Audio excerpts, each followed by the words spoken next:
Assalamualaikum, selamat pagi semua. Teman-teman, hari ini aku berkesempatan untuk menyampaikan tugas kelompok agroforestry tentang agrosilvikultura yang berlokasi di Kota Malang melalui video Sparkle ini.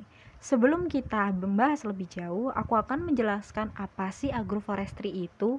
Agroforestry itu sendiri merupakan pola tanam yang menggabungkan tanaman berkayu, non-kayu, terkadang ditambah peternakan ikan, lebah dalam satu ruangan dalam waktu yang sama maupun berurutan sehingga terjadi interaksi terencana. Jika diilustrasikan sebagai berikut, terdapat tanaman berkayu, non-kayu, peternakan, ikan, dan lebah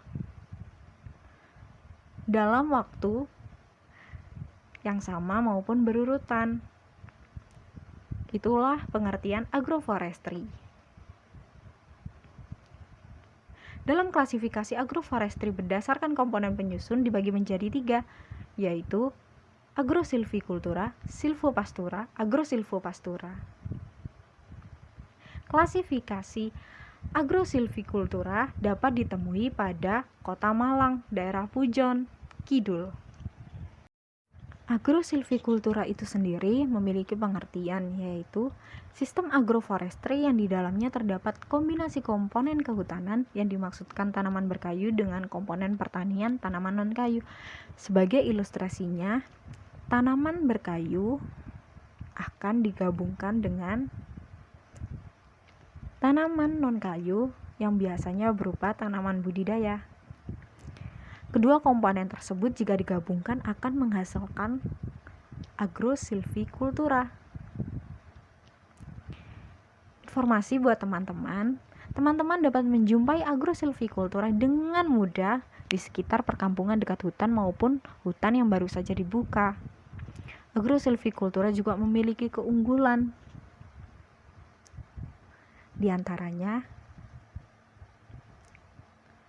produktivitas total agrosilvikultura jauh lebih tinggi dibandingkan pola tanam monokultur, teman-teman. Sebagai grafik tersebut. Yang kedua, mengurangi resiko kegagalan satu tanaman karena akan ditutupi oleh keberhasilan tanaman lainnya.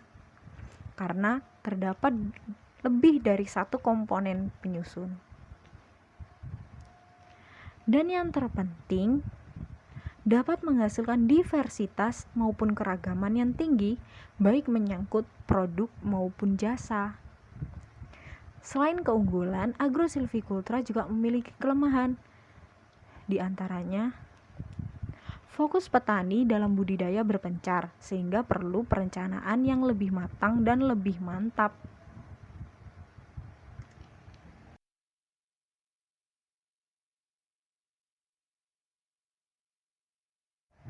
Agrosilvikultura yang kami datangi berada di Kota Malang.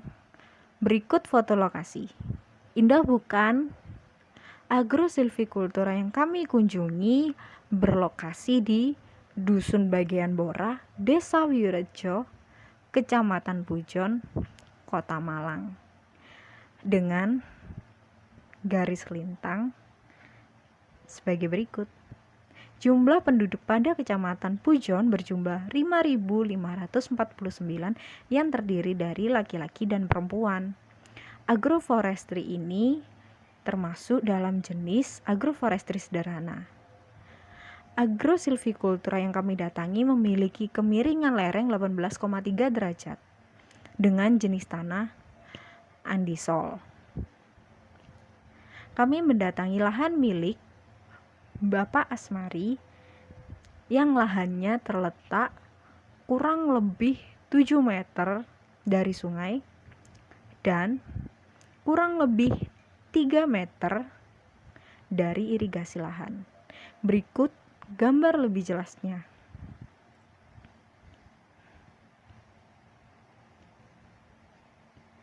Bapak Asmari mengolah lahan miliknya dibantu dengan 3 orang pekerja. Lahan seluas 4.000 meter persegi milik Pak Asmari ditanami tanaman pinus, dan tanaman tomat yang tersebar pada lahan seluas 4.000 meter persegi dengan jarak antar bedeng 1,2 meter. Selain itu, terdapat tanaman yang tidak dikehendaki oleh pemilik, di antaranya gulma bernama ciku, gulma krokot,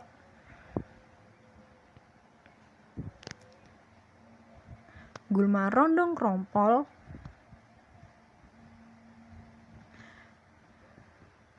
gulma tumbaran, dan pastinya teman-teman sudah tahu, gulma rumput teki. Pohon pinus yang tumbuh tegak dengan deskripsi sebagai berikut. Berat hasil panen kurang lebih 150 kg per pohon dengan harga jual kurang lebih 3.500.000 per pohon. Di bawah naungan pohon pinus terdapat tanaman tomat varietas topas dengan populasi 3.000 yang tersebar pada luasan lahan. Pemeliharaan yang diberikan meliputi pemupukan, penyiraman maupun penyiangan secara rutin.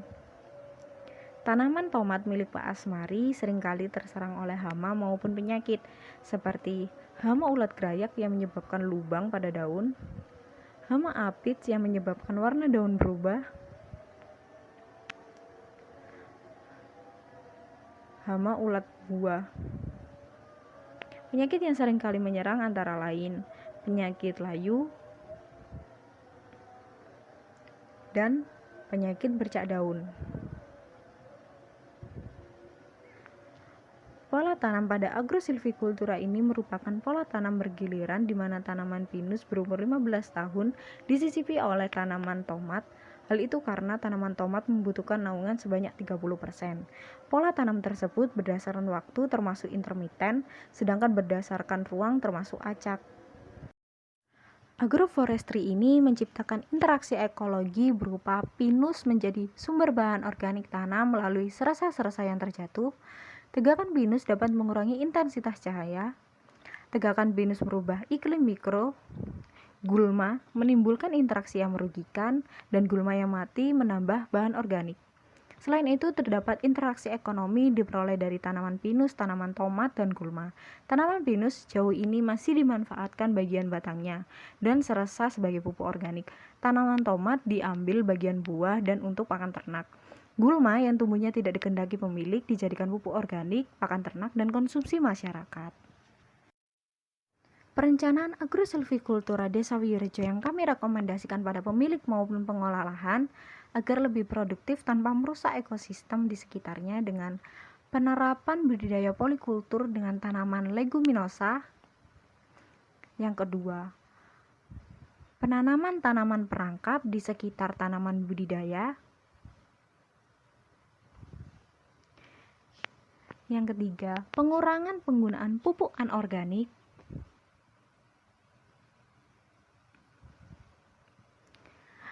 Yang keempat, dilakukannya perawatan pada tanaman tegakan agar kanopi tidak mengganggu tanaman lain. Yang kelima, mengurangi penggunaan pestisida kimia yang berdampak negatif pada lingkungan. Dan yang terakhir, melakukan monitoring hama dan penyakit secara berkala.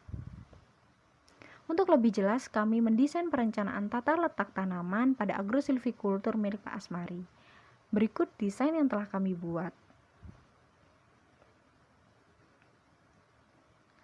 Terdiri dari beberapa komponen penyusun, di antaranya tanaman refugia,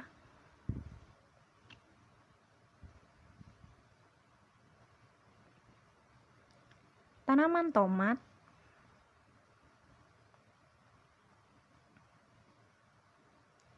tanaman leguminosa,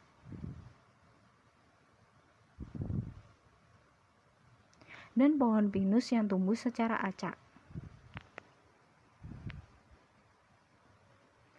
Tak lupa kami mendokumentasikan kunjungan kami ke agrosilvikultura Desa Wirejo.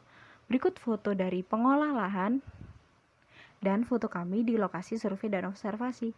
Terima kasih telah menonton video Sparkol kami tentang agrosilvikultura. Jangan lupa like, comment, subscribe. Semoga dapat bertemu kembali dengan ilmu yang baru.